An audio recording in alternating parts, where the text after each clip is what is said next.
肩書きは野良猫対策課のミントです。私は庭の方を向いて過ごすことが多いです。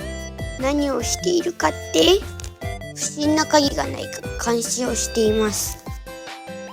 不審な鍵を見つけたらすぐに駆けつける準備をバッチリ。今のところ異常なし。